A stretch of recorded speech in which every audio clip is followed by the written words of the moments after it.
Revenons sur la question du peuple élu. Il est clair que le peuple hébreu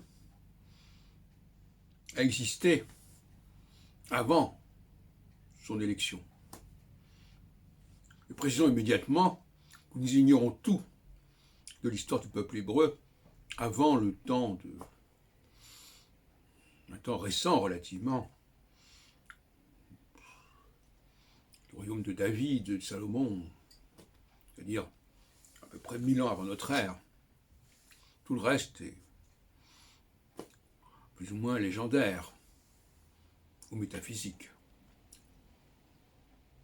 Mais si l'on en revient à une théorie générale du leadership,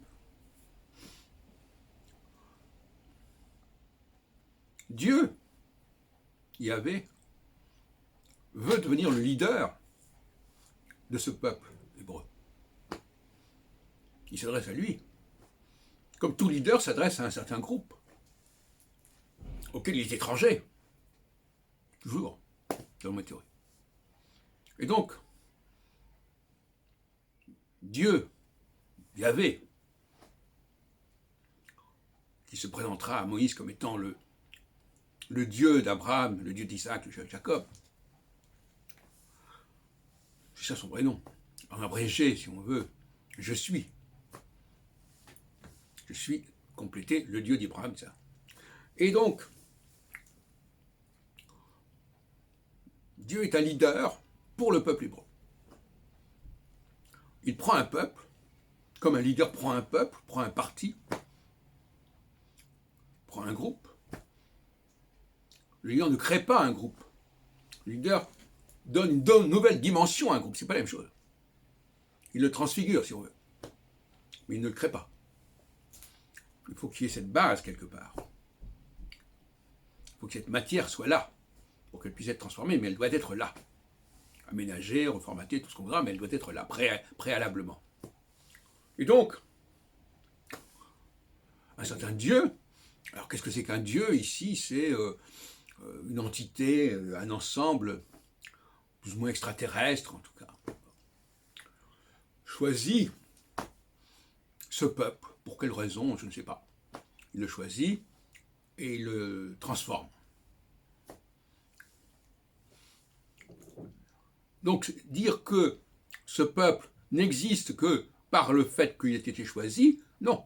Et d'ailleurs, le mot élu veut bien dire ce qu'il veut dire. Quand on élit quelqu'un, c'est que ce quelqu'un, il existe. Et qu'il est élu parmi d'autres possibilités, d'autres peuples, d'autres personnes.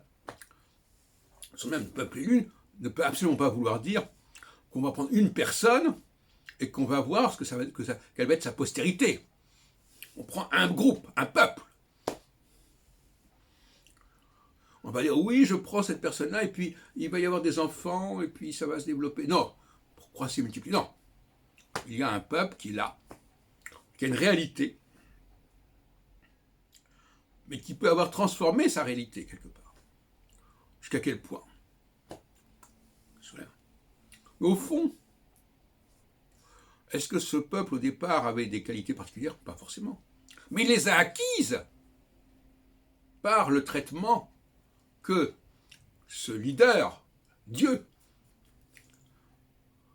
lui a fait subir. Donc, ce qui est intéressant dans cette présentation, c'est de montrer que, tout à l'heure, je parlais de Jésus, de cette substitution à un peuple qui est devenue une substitution théologique, et bien là, c'est le contraire. C'est un peuple qui se transforme par le choix et l'élection dont il a eu la grâce.